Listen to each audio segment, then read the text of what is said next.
Deep in the heart of Louisiana, nestled amongst those incredible oaks dripping with Spanish moss, there's this place. It feels like a character in its own right. It's beautiful, sure, but also historic and just feels heavy, with the past. Hmm. It's earned this huge reputation, hasn't it? One of America's most haunted spots. People flock there, visitors, You're investigators. talking about Myrtles Plantation, St. Yeah. Francisville. Yeah. Yeah, it started out way back in 1796 as Laurel Grove, Yeah. built by General David Bradford. Right, Bradford. And then later it got renamed the Myrtles. Exactly. And it's historically significant, too. It's been on the National Register of Historic Places since, 1978? Yeah. And for this deep dive, you've given us some great source material. We've got this narrative video that really zooms in on the hauntings, the spooky stuff. Ride the stories. And then also a solid historical overview from Wikipedia. So our mission really is to kind of peel back the layers of this place for you. We want to get grounded in the actual history first, then explore all those powerful legends and paranormal claims. And try to figure out where fact sort of blurs into folklore. Exactly.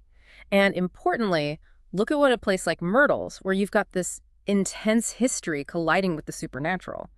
What it tells us about facing difficult legacies, especially, the huge impact of slavery in the American South. Yeah, it's unavoidable.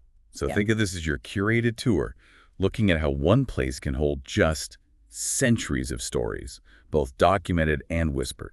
Okay, let's do it. Let's step onto that famous veranda, maybe figuratively for now, and start with the foundation. The place itself, the history. That sounds good.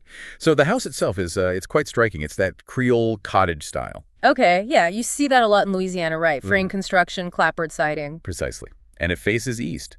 But the thing everyone remembers is that massive veranda. It's like 125 feet long, stretches right across the front, wraps around one side. I remember reading about that railing too, the cast iron one, with the grape clusters, very distinctive. Yeah, it really is. And it's got 9 bays, those openings across the front, and the entrance doors. Hand-painted stained glass. Beautiful stuff. With French crosses in the design, I heard some people think that was like to ward off evil spirits or something. That's one interpretation, yeah. Fascinating detail. And then inside, you walk into this entry hall, and it's got faux bois molding painted to look like wood grain. Very fancy. Mm-hmm. And this big French Baccarat crystal chandelier. Apparently worth a fortune now. Wow. And there's a special staircase? A cantilevered one, yeah. It looks like it's just floating almost. Mm-hmm. And the parlors have these amazing Carrara marble mantels, really intricate plasterwork on the ceilings. It was clearly a wealthy home. And the grounds sound lovely too. The pond, the island, a gazebo. And that old general store, that's actually the oldest building there. It's where Bradford apparently lived first while the main house was going up. Gives you a real sense of the timeline. So Bradford bought the land, 600 acres, was it? Yeah. Back in 1796. That's right. And he lived there alone for a bit. He needed a pardon first for his part in the Whiskey Rebellion. Oh yeah, that tax protest thing. Right. So once he got the pardon, around 1799, his family finally came down from Pennsylvania to join him. Okay, so that kicks off the Bradford era. What happens after the general dies? Well, his widow, Elizabeth, she managed the plantation for a while, but then she handed the reins over to Clark Woodruff. He'd been a law student of her husband's. And Woodruff married their daughter, Sarah Matilda. He did. And this is where, real documented tragedy hits the family hard. The Wikipedia source is clear on this. Sarah Matilda and 2 of their kids, Cornelia Gale and James, they died from yellow fever. Right in row, 1823, 1824. Oh, that's just awful. Yellow fever was brutal. Absolutely devastating. So after Elizabeth Bradford also died, Woodruff and his surviving daughter, Mary Octavia, they left around 1831. Understandable. So then the property changes hands again. Yep, in 1834, a guy named Ruffin Gray Sterling buys it. And he's the one who really expands the house, like almost doubles its size. And he renames it the Myrtles, probably after the creek myrtles on the grounds. That's the assumption, yeah. Seems likely. Okay, so Sterling owns it until his death in 1854. Then his wife, Mary Catherine Cobb Sterling, takes over. Right. And then, of course, comes the Civil War. Big turning point. How did the plantation fare? Physically, it survived, but economically, it was rough. Like so many places in the South, it got robbed. And all the family's money, which was tied up in Confederate currency, Became worthless. Exactly. So Mary Cobb Sterling, she hires her son-in-law to help manage things. William Drew Winter. He was married to her daughter, Sarah. Okay. And the Winters lived there with their kids. They did. They had 6 children. But sadly, another tragedy, they lost their little 3-year-old daughter, Kate Winter, to typhoid fever. Oh, man. This place just seems soaked in sadness, even just the documented history. It really does. And then there's a verified violent death during this time. William Winter. He was shot and killed right there on the front porch in 1871. Shot on the porch. The sources say possibly by a man named E.S. Weber. That's the name often associated with it, yeah. Though, the exact reasons, the circumstances, they can get a bit murky depending on who's telling the story. But the killing itself is historical fact. Wow. Okay, so that absolutely adds another heavy layer to the place's actual history. No doubt. So Sarah Winter, his widow, she stayed on until she died in 1878. Her mother, Mary Cobb Sterling, died just 2 years later in 1880. And by then, the finances must have been impossible. Yeah, the plantation was deep in debt. It was sold off in 1886, changed hands quite a few times after that. And through all of this, the buying, the selling, the building, the family tragedies, there's the constant foundational reality: enslaved people. The Wikipedia source explicitly notes the plantation was worked by them. And this isn't just like a footnote. It's absolutely central, isn't it? This difficult, brutal history. It is. It's fundamental to understanding the place, its wealth, its operation, and, frankly, the very air of suffering that seems to hang over it. And acknowledging that history, the lives and the suffering of the enslaved people, it's critical.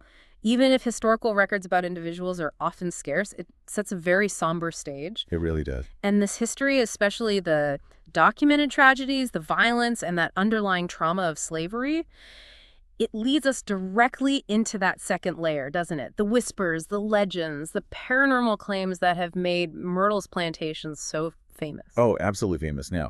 People go there specifically for the ghosts. The current owners definitely embrace that. They offer the ghost tours. You can even stay overnight.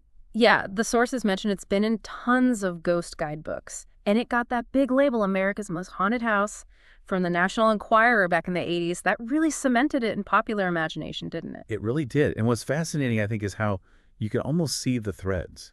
How genuine historical sadness seems to have intertwined with folklore, maybe some embellishment over time, to create these really powerful, widely known legends. Right. And the number one legend, the one everybody talks about, is Chloe. Chloe. The video narrative lays out a very specific, very dramatic story for her. It does. According to that telling, Chloe was enslaved by the Woodruff family. And the story goes, she was caught eavesdropping. Listening in on the master's conversation. Yeah. And as punishment, a truly horrific punishment, he had her ear cut off. God, that detail alone just speaks volumes about the potential brutality of the system. It does. So the legend continues. Desperate, maybe wanting revenge, maybe trying to regain favor somehow, she bakes a cake, and she puts crushed oleander leaves in it. Oleander? That's super poisonous, right? Extremely toxic. The story says her target was supposedly the master. She accidentally poisoned his wife, Sarah Matilda, and 2 of their daughters instead. Okay, wait, so the legend takes the historical fact Sarah Matilda and 2 kids did die of yellow fever? Right, yellow fever 1823-24. And it completely overlays it with this elaborate poisoning plot involving Chloe. That's exactly what the popular legend does. It swaps yellow fever for poison and centers it on Chloe's actions. And then the legend gets even darker. It claims she was then executed by the other enslaved people. Yeah, the story says they were terrified of the master's retribution falling on all of them, so they took matters into their own hands, killed her, and threw her body in the Mississippi River. Wow. That is quite a tale. Incredibly tragic, dramatic, and part of the folklore. Very much part of the folklore. And her ghost, they say, is the one seen most often, usually wearing a green turban to hide the missing ear. And that famous photo from 1992, the video mentions that. It supposedly shows a figure, maybe Chloe, near the house. Yep, that photo is huge in the modern Myrtles mythology. It keeps the story alive. But, the ghost stories definitely don't stop with Chloe. No, the video lists quite a few others, other alleged violent deaths or legends. General Bradford, the first owner, supposedly died from poisoning in some versions. That's one legend, yeah. Yeah. And Ruffin Gray Sterling, the guy who named it the Myrtles, he's also said to have been shot and killed on the front porch in the legends. Which is interesting because that echoes the actual killing of William Winter on the porch later on. It does, doesn't it? Hey. It feels like the legends might consolidate dramatic events or maybe adapt historical facts over time. The video even mentioned that rumor of at least 10 murders on the property. That number gets thrown around a lot in the ghost tour context. It does. It sounds dramatic.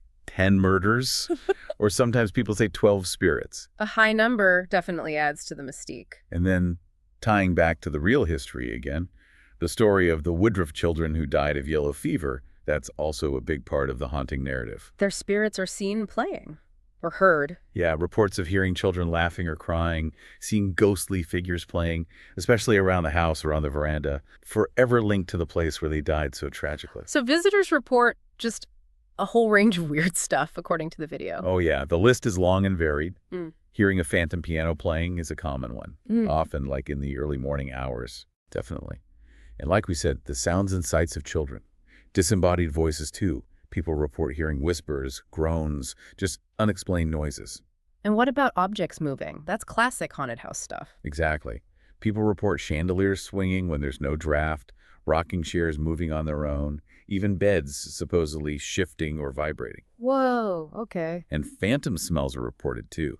Lingering scents like perfume or maybe cigar smoke when there's no source for it. That really adds another dimension, doesn't it? The sensory stuff. And the mirror. That mirror in the main hall is super famous. It is often called the haunted mirror. The story attached to it is that it holds the spirits of the Woodruff children who died. The yellow fever victims. Right, and people claim to see things in its reflection, or sometimes these ghostly handprints appear on the glass that are supposedly really hard to clean off. It becomes this focal point for that specific tragedy within the whole haunting narrative. And the video mentioned a couple of other specific ghosts, like General Sterling on the stairs. Yeah, the ghost of General Sterling, supposedly seen on the grand staircase where the legend says he was shot. And even reports of a Confederate soldier seen wandering the grounds sometimes. So when you add it all up, all these stories, all these reported experiences from different eras, it paints a picture of a place just teeming with paranormal activity. Absolutely saturated. It draws on figures and events, real and legendary, from pretty much its entire history. Okay, but here's where we get to the really fascinating part for me. Bringing in that third layer. Unpacking all this. Right, the critical examination. Because, let's be honest, a lot of these stories are incredibly sensational. So while the sheer number of claims might seem compelling, we have to look at it critically. Skepticism offers other ways to think about it. And the sources we looked at, they actually encourage that critical perspective. The video narrative itself points out that many of the most dramatic tales, like Zoe being executed by the other slaves, there's just no concrete historical evidence for that. Not in the official records, not in detailed accounts from back then. Exactly. And this is pretty key. The video also notes that the really detailed Chloe story, the version most people hear today, it seems to have mostly popped up after Myrtles started doing the haunted tours. Ah, so that raises questions, doesn't it? Is it genuine old folklore passed down? Or did it kind of develop more recently to boost the haunted reputation? Make the tours more exciting? It's a valid question to ask. Yeah. And the same goes for verifying many of the alleged murders. Historians and skeptics, as the video mentions, often find it hard to match these claims with official records, suggesting there might be exaggeration or maybe different stories getting mixed up over time. And that number 12 spirits or 10 murders, it sounds good, but maybe it's more of a catchy number than a historically verified count for each ghost. Very possibly. So one way to look at it is that these are powerful stories, compelling narratives that have grown and maybe been shaped over the years, rather than being literal, factual accounts of ghosts. Okay. And then there are the psychological explanations, which the video also touches on. Right. Skeptics point to the power of atmosphere. You're in this old historic house, it's famous for being haunted, you're maybe on a ghost tour, you're expecting something. That can really influence how you perceive things. Like suggestibility. You're more likely to interpret a creak or a shadow as something spooky. Exactly. And maybe collective suggestion too. If you're in a group and someone gets spooked, it can spread. Yeah. Plus, our brains are wired to find patterns, right? Like seeing faces in clouds. That's pareidolia. So you might see a pattern in the wallpaper or a reflection and think it's a face or a figure. Potentially. Yeah. And confirmation bias is a big one. If you already believe the place is haunted, you're more likely to notice and remember the ambiguous things that seem to confirm your belief and ignore the stuff that doesn't. That makes sense. It provides a framework for understanding why people might genuinely feel like they experienced something, even if it wasn't necessarily supernatural. It does offer that alternative perspective. But the sources also bring in another really crucial angle, one that connects these ghost stories directly back to the deepest trauma of the place: slavery. Yeah, the violence against the enslaved people who lived and died there. This is where that analysis by the scholar Tia Miles, which the Wikipedia source mentions, is so insightful. She looks at stories like the Chloe narrative, especially how they get told on tours. Hmm. And she argues they're fundamentally stories about violence against black women, sexual violence, physical violence, but also ideological violence reinforcing harmful stereotypes. Like the Jezebel or Mammy stereotypes, connecting the ghost stories to those damaging historical caricatures. Exactly. It shows how historical trauma can get processed or maybe even twisted through these popular ghost narratives. And what's really striking, according to that Wikipedia source, is that while official histories of plantations often don't have many details about the individual lives of enslaved people, Right, their voices are often missing from the main record. these ghost stories, even with all their problems and potential distortions, end up being some of the only widely shared narratives that even mention these residents, however flawed the telling might be. It's a really powerful and uncomfortable point. Mm. Are these ghost stories, despite the embellishments, despite the potentially harmful framing, actually a kind of distorted folk memory? A way that the brutality and suffering endured by enslaved people on that site gets acknowledged, even imperfectly, in popular culture. It definitely makes you think about how the haunting narrative at Myrtles is just inseparable from the history of slavery there, and how it might simplify or even obscure the real complexities of that history. It forces you to ask, who's telling the story? What parts are they emphasizing? And what does that tell us about how we as a society grapple with these really difficult parts of our past? Yeah. But then you also have the people who do report experiences, and the video makes it clear for them it feels incredibly real. Absolutely. Their subjective experience is undeniable to them. They talk about feeling this profound sadness hanging in the air, or sudden chills, or seeing or hearing things that just leave a huge impression. And that connects to another idea floated in a video, right? That maybe whether it's literal ghosts or not, the place itself just holds something, like an energetic residue of everything that happened there. Yeah, that idea of the power of place. Mm. That intense human experience, especially suffering, can somehow leave an imprint on the environment itself. It resonates with a lot of people. Okay, so let's try and pull these threads together now. This final layer, the echoes that remain, how the history, the haunting, and the human element all connect. Well, Myrtles Plantation really emerges as this incredibly complex place, doesn't it? You've got the undeniable beauty, the architecture, the grounds. But it exists right alongside this history of brutality and suffering. The documented family tragedies, yes, but also the documented violence like Winter's murder, and fundamentally the legacy of slavery. It's a spot where legend and reality just seem to completely merge, like the video suggested, making it this really potent symbol of America's complicated, often painful past. And I think that's why places like Myrtles fascinate us so much, why the story resonates. It kind of forces us, you included listening now, to confront these difficult histories we might rather avoid. Yeah. It shows the sheer power of storytelling, how narratives evolve, how they shape our understanding. And it taps into that deep human curiosity about the unknown, about whether places can hold the weight of the past, about these unresolved historical traumas. It's definitely way more than just a ghost story, isn't it? It ends up being about memory, about injustice, about the stories we tell, and maybe what those stories say about us. For sure. And its ongoing fame, being featured on all those TV shows, Unsolved Mysteries, Ghost Hunters, Ghost Adventures, Most Terrifying Places, Files of the Unexplained, like Wikipedia lists. Yeah. It just proves how enduringly compelling that mix of history and haunting really is. It's a place where the past feels very present, very loud, but interpreted in so many different ways: historical, psychological, supernatural. Yeah, all layered on top of each other. So to wrap up this deep dive then, we've walked through the documented history of Myrtles, the founding, the different owners, the family tragedies, and the crucial, unavoidable context of slavery. We've explored those compelling, often chilling legends and paranormal claims that have built up around it. Chloe, the mirror, the children, all of it. Right, the whole haunted reputation. And we've tried to apply that critical lens, looking at where fact might meet folklore, considering the psychological explanations for why people report these things, and engaging with that really important analysis connecting the ghost stories back to the historical trauma, especially the violence of slavery. It's definitely a place where multiple stories are happening at once, sometimes clashing, all trying to make sense of a very heavy past. So here's a final thought for you, something to chew on from everything we've discussed based on these sources. When you think about Myrtles Plantation, about its haunted reputation, Does it feel more like literal spirits are there, maybe trapped or restless because of the injustices they face? Oh. Or is the haunting maybe a powerful, almost inevitable expression of the unresolved historical trauma embedded in that land? Especially the trauma of slavery, the violence, the injustice imprinted on the place and kept alive through these incredibly powerful, if sometimes embellished, stories. What do the specific tales we tell about places like Myrtles reveal about our own relationship with history, with suffering, and with the parts of the past that maybe we can't or shouldn't ever fully